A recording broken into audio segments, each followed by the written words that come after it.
got so much motherfucking design on right now. Every time, bring it down, make it play. I got 3 old guys, full baller. Bitches in my line, and you know that.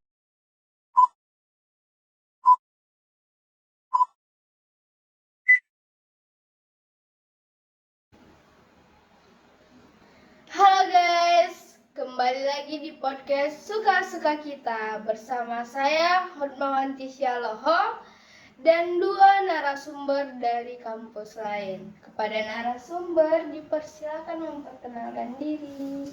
Perkenalkan, nama saya Pantambunan. Saya dari Universitas HKBP Nomensen Medan. Di sini saya sebagai narasumber. Perkenalkan, nama saya Hermanto Barus, berasal dari Institut Kesehatan Deli Usada Deli Tua. Abang dari jurusan apa, Abang? Saya dari jurusan pertanian di Universitas HKBP Nomensen Medan. Abang yang satu lagi? Dan saya berasal dari jurusan ketiga, Kesehatan Keselamatan Kerja di Deli Tua, Rumah Sakit sendiri. Oke guys, itulah 2 narasumber kita pada video kali ini. Untuk selanjutnya, penasaran kan? Jadi jangan lupa ikuti video selanjutnya. Kesempatan kali ini kita akan membahas seputaran dengan manajemen sekolah. Apa sih manajemen sekolah itu? Pertama kita awali dengan administrasi sekolah. Apa yang dimaksud dengan administrasi sekolah? Ya, administrasi sekolah yaitu keseluruhan proses kerjasama antara 2 orang atau lebih manusia yang didasarkan atas rasionalitas tertentu untuk mencapai tujuan yang telah diterapkan sebelumnya. Menurut Abang? Menurut saya, yang telah dikatakan saudara saya merupakan upaya untuk meningkatkan efisiensi dan efektivitas penyelenggaraan operasional pendidikan dalam mencapai tujuan pendidikan. Kemudian dalam manajemen sekolah itu selain administrasi ada juga manajemen sekolah. Apa sih juga itu yang dimaksud dengan manajemen sekolah, Bang? Manajemen sekolah yaitu untuk mengatur agar seluruh potensi sekolah berfungsi secara optimis dalam mendukung tercapainya tujuan sekolah. Ya, seperti yang dibilang saudara Ipan, manajemen sekolah adalah paradigma baru pendidikan yang memberikan otonomi agar sekolah leluasa mengelola sumber daya dan sumber dana dengan mengalokasi sesuai prioritas kebutuhan serta lebih tanggap terhadap kebutuhan setempat. Nah, tadi kan sudah dijelaskan tentang administrasi dan manajemen. Kurang lebihnya itu dapat kita katakan sebagai suatu perencanaan tentang perbaikan sekolah dan pendidikan untuk mencapai tujuan pendidikan yang diharapkan. Ya, dari 2 pengertian yang telah disampaikan oleh Abang, kita dapat menyimpulkan bahwasanya administrasi dan manajemen pendidikan itu ada kaitannya. Yang menjadi pertanyaan selanjutnya itu antara manajemen dan administrasi pendidikan itu apakah sama ataupun berbeda? Bagaimana? Administrasi pendidikan dan manajemen pendidikan memiliki perbedaan. Perbedaan yaitu administrasi bertugas untuk menentukan tujuan, menyusun kebijakan, sekaligus membuat formulasi dari rencana yang dibuat. Sedangkan manajemen bertugas sebagai pelaksanaan atau aktor dalam menerapkan rencana maupun kebijakan yang telah dibuat.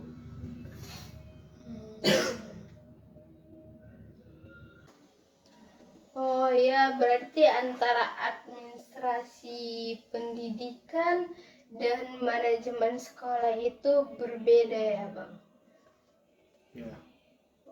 Kemudian untuk dalam manajemen sekolah ini yang berperan penting siapa sih, Bang? Oh jelas, saya akan menjawabnya. Seperti yang kita tahu, manajemen di sekolah itu memiliki peran penting seperti murid-murid di sekolah dan guru-guru dan wakil kepala sekolah dan kepala sekolah yang tersendiri. Ya, semua yang ada dalam sekolah tersebut berperan penting, tapi yang paling berperan penting yaitu kepala sekolah. Kenapa disebut kepala sekolah? Karena kepala sekolah lah yang mengatur semua tentang jajaran sekolah tersebut, seperti sistem pembelajarannya, guru-guru yang mengajar di sana, atau sistem lingkungan yang ada pada sekolah tersebut. Kepala sekolah lah yang mengaturnya. Kemudian untuk memanajemen sekolah dengan baik, ada nggak sih cara-caranya, Bang? Ya, pasti jelas ada. Dalam manajemen sekolah ada 6 rancangan yang biasanya diterapkan kepada sekolah tersebut, yaitu 1. Membentuk tim penyusun rencana kerja sekolah. 2. Melakukan analisis strategi sekolah. 3. Melakukan identifikasi tantangan nyata. 4. Merumuskan program-program strategis dan analisis SWOT. 5. Menentukan strategi pelaksanaan dan pencapaian. 6. Melakukan monitoring dan evaluasi. Tadi Abang ada mengatakan tentang analisis SWOT.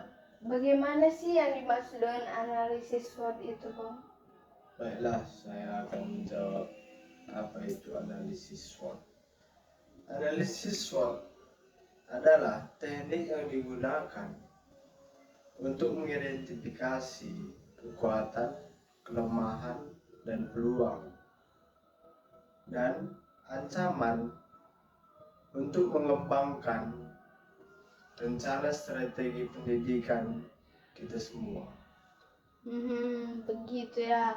Kemudian dalam manajemen sekolah itu kan ada yang berbasis madrasah ataupun pesantren sesuai dengan buku yang saya baca. Itu maksudnya bagaimana? Manajemen berbasis madrasah yaitu paradigma baru pendidikan yang memberikan otonomi luas pada tingkat madrasah dan kerangka kebijakan pendidikan nasional. Otonomi diberikan agar sekolah leluasa mengelola sumber daya dan sumber dana dengan mengalokasikan sesuai dengan prioritas kebutuhan. Untuk mendukung manajemen berbasis madrasah, diperlukan budaya yang berkarakter dalam meningkatkan kualitas pendidikan madrasah. Diperlukan juga kerjasama antara tim yang solid di dalam struktur organisasi madrasah. Kemudian apa yang membedakan manajemen sekolah dengan manajemen berbasis madrasah? Ya mungkin beberapa adalah, ya kan. Manajemen sekolah pada umumnya perancangan untuk meningkatkan kinerja sekolah sesuai dengan antara Kemendikbud, sedangkan yang manajemen berbasis madrasah, manajemen sekolah dengan asas keagamaan kayak dia kerohanian, apalah pokoknya tentang keagamaan. Iya, betul. Kemudian seperti yang kita ketahui kan, manajemen sekolah ini merupakan tugas yang sangat berat. Nah, apakah semua orang bisa menjadi pemimpin dalam manajemen sekolah tersebut? Tidak. Tidak semua orang memiliki kemampuan dalam manajemen sekolah. Karena itu dapat dikatakan sebagai kemampuan yang dimiliki sejak lahir, yaitu seperti pemimpin lah, kayak kepala sekolah dalam manajemen sekolah tersebut. Dan itu memiliki tekad yang harus kuat sebagai pemimpin.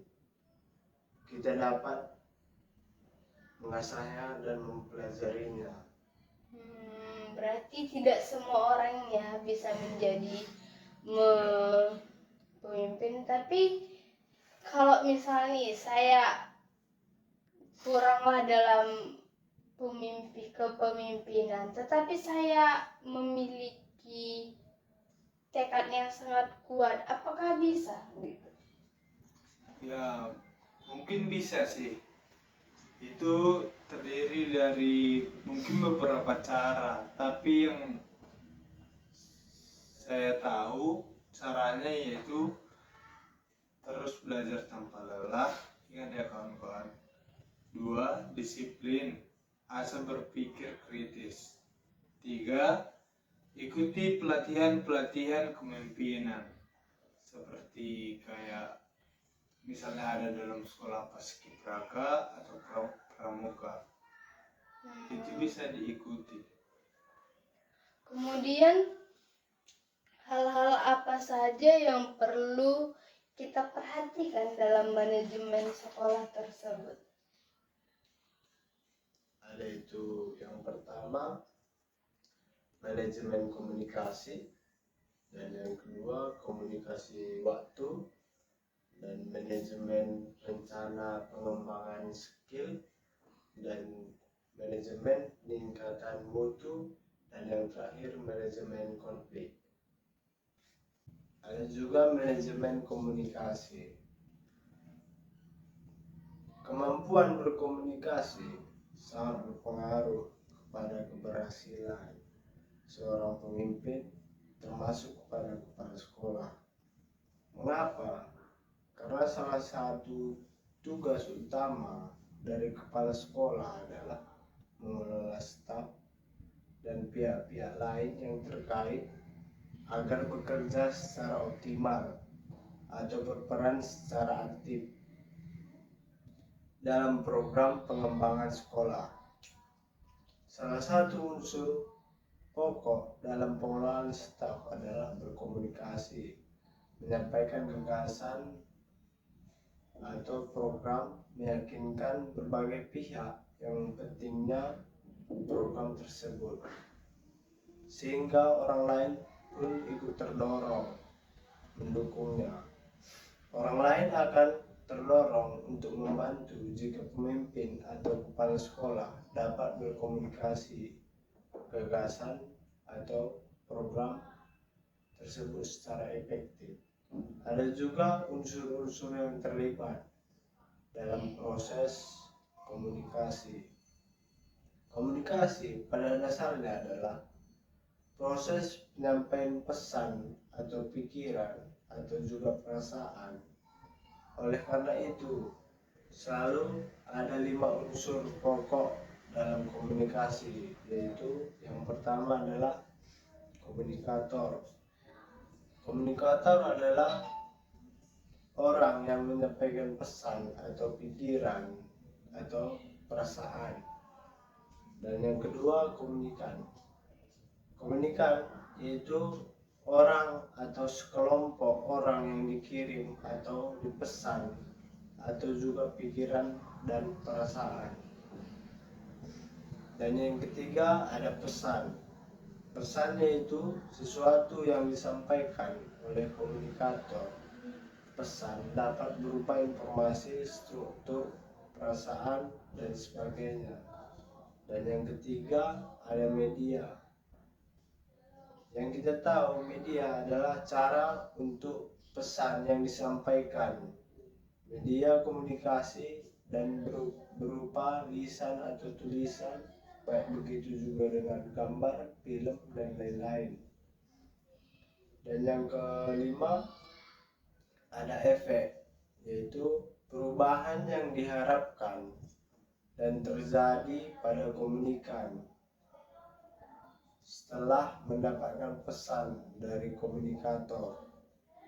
Dan ada juga proses komunikasi.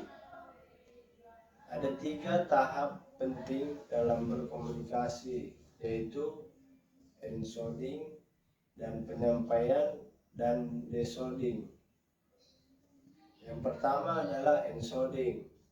Pada tahap ini gagasan atau program yang akan dikomunikasikan diwujudkan dalam kalimat atau gambar.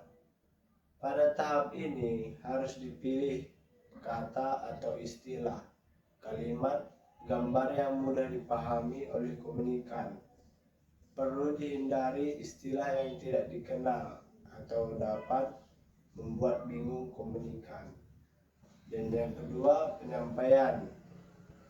Pada tahap ini, istilah gagasan yang sudah diwujudkan dalam bentuk kalimat dan gambar disampaikan. Penyampaian dapat secara lisan, tulisan maupun gabungan antara keduanya. Kita masuk ke manajemen waktu. Waktu merupakan sumber daya terpenting bagi manusia. Alasannya sederhana. Bila seorang memerlukan waktu, maka orang itu tidak dapat mencari gantinya. Waktu juga merupakan salah satu modal kerja yang sangat terbatas, sehingga harus digunakan secara efisien. Pengalaman selama ini menunjukkan bahwa pengguna waktu di masyarakat belum efisien. Bahkan banyak kebiasaan yang membuang-buang waktu dengan sia-sia. Sebagai pemimpin tertinggi di sekolah, kepala sekolah harus mampu mengelola waktu secara efisien, baik untuk tugas-tugas sendiri maupun untuk sekolah secara keseluruhan. Jika kepala sekolah mampu memimpin guru, staf TU, dan siswa untuk menggunakan waktu secara efisien, maka keluhan bahwa alokasi waktu pelajaran sangat kurang akan dapat dipecahkan atau paling tidak dapat dikurangi. Kebiasaan menggunakan waktu yang produktif oleh kepala sekolah diharapkan dapat menjadi contoh bagi staf administrasi maupun siswa-siswa. Masuk kita ke prinsip dasar manajemen waktu untuk sekolah. Ada 3 prinsip manajemennya, yaitu yang pertama itu waktu berjalan terus dan tidak pernah kembali, baik dimanfaatkan atau tidak. Jika tidak dimanfaatkan, berarti waktu itu akan hilang. Tanpa arti jika dimanfaatkan tetapi tidak efisien, berarti modal waktu tidak terdaya gunakan secara produktif. Oleh karena itu, waktu yang tersedia akan dimanfaatkan secara produktif dan efisien. Dan yang kedua, perlu menyusun rencana penggunaannya dengan rencana yang baik. Dapat dihindari adanya waktu yang kosong sehingga lalu dan hilang. Tanpa arti Sedangkan waktu yang diisi kegiatan yang terlalu padat dapat menimbulkan stres. Dan yang ketiga, ada pemanfaat waktu kerja kepada sekolah. Guru dan siswa hendaknya diprioritaskan pada kegiatan pengajaran, pembinaan, kesiswaan, dan pengembangan profesional lainnya di bidang dengan kegiatan lain yang bersifat administrasi. Manajemen rencana pengembangan sekolah. Apa sih itu? Pengembangan sekolah direncanakan secara terpadu dan berjenjang melalui beberapa tahapan seperti kepala sekolah, guru, siswa, dan orang-orang tua. Bahkan masyarakat tertentu berharap sekolah berkembang. Untuk itu perlu disusun rencana pengembangannya. Rencana pengembangan sangat penting karena akan terjadi landasan secara seluruh staf, sehingga harus disusun dengan baik. Kepala sekolah tidak mungkin menyusun sendiri rencana pengembangan sekolahnya. Dia harus melibatkan berbagai orang atau bagian yang terkait dengan sekolahnya. Sebaliknya, di sekolah terbentuk penyusun program sekolah yang secara teknis bertugas menyusun program sekolah. Siapa saja yang menjadi anggota tim perencanaan pengembangan sekolah? Idealnya setiap unsur-unsur terwakil dari sistem tersebut, tetapi jika tidak ada, mungkin paling tidak ada seorang unsur guru, staf administrasi, wakil orang tua, atau komite sekolah, dahulu bernama BP3. Bahkan jika mungkin wakil sekolah atau OSIS. Anggota tim sebaiknya dipilih yang memiliki ada dua, yaitu wawasan berpendidikan secara memadai dan memiliki minat dan kegiatan perencanaan. Jumlah tim tidak perlu banyak agar lebih efisien, memiliki 5 atau sampai 8 orang. Jika perlu informasi atau data, tim tidak meminta atau mencari dari sumber-sumber yang relevan. Jenis-jenis perencanaan yang harus dimiliki sekolah.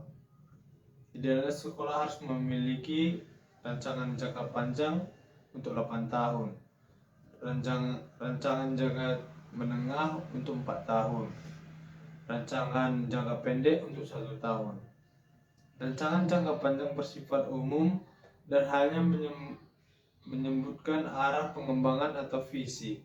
Misalnya dalam waktu 8 tahun, pengembangan sekolah diarahkan untuk meningkatkan mutu dan ditandai naiknya NEM dan diperoleh prestasi.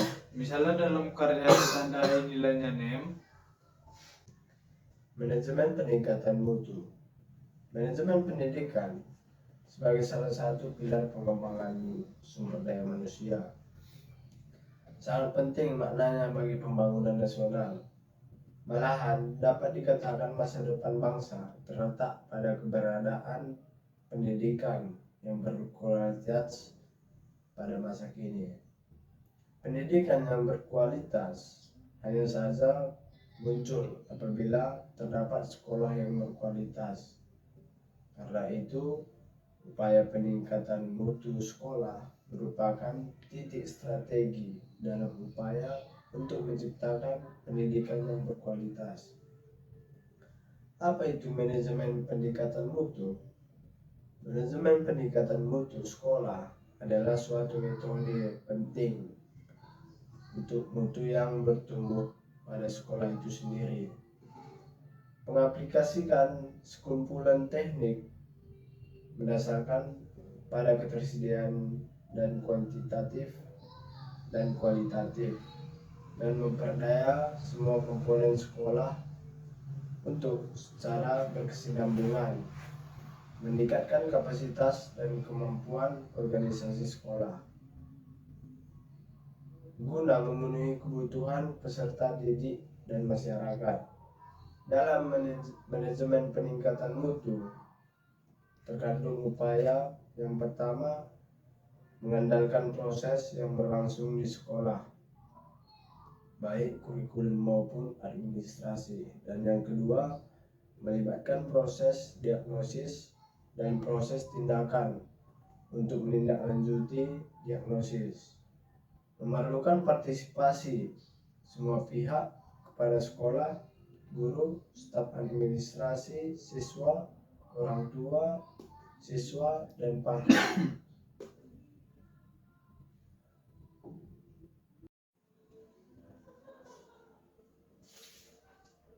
Dan yang terakhir itu ada manajemen konflik.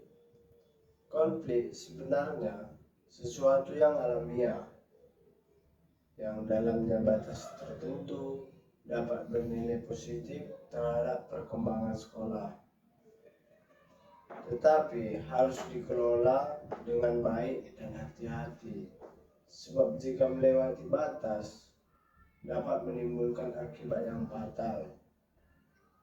Kepala sekolah sebagai pemimpin tertentu di sekolah harus dapat mengelola konflik dengan baik, sehingga memberikan manfaat yang positif dan terhindar dari akibat-akibat yang negatif. Adakah contoh dampak konflik yang positif atau negatif? Dampak positif dan konflik yang negatif yaitu memungkinkan ketidakpuasan yang tersembunyi muncul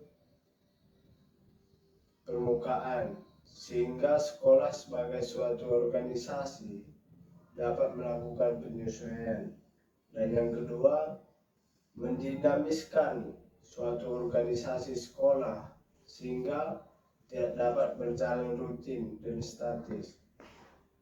Adapun dampak negatif dari konfliknya, misalnya seperti menimbulkan perasaan tidak enak sehingga menghambat komunikasi dan bahkan menimbulkan ketegangan. Dan yang kedua, menimbulkan perpecahan dalam sekolah yang dapat mengganggu perhatian guru dan staf dari program sekolah. Jadi yang penting bagi kepala sekolah bukan mengelak terhadap adanya konflik, tetapi pengolahannya agar dapat mendorong sekolah menjadi dinamis dan konflik tidak melampaui titik patah yang mengakibatkan terhambatnya program sekolah. Dan kita masuk proses yang penyelesaian konflik.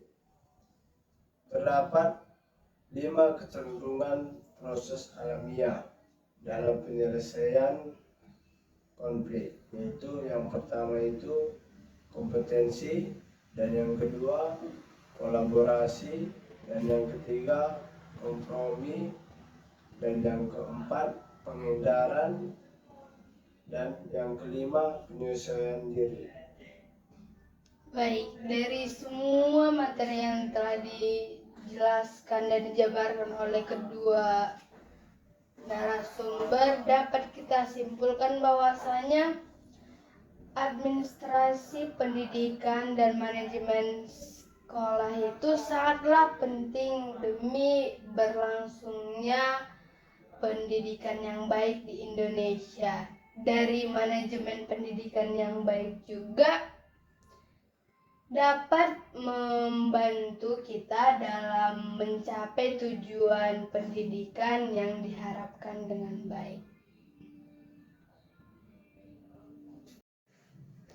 Oke guys, demikian podcast kita pada kali ini. Semoga apa yang telah disampaikan dapat bermanfaat dengan baik. Sampai jumpa di podcast selanjutnya. Bye-bye.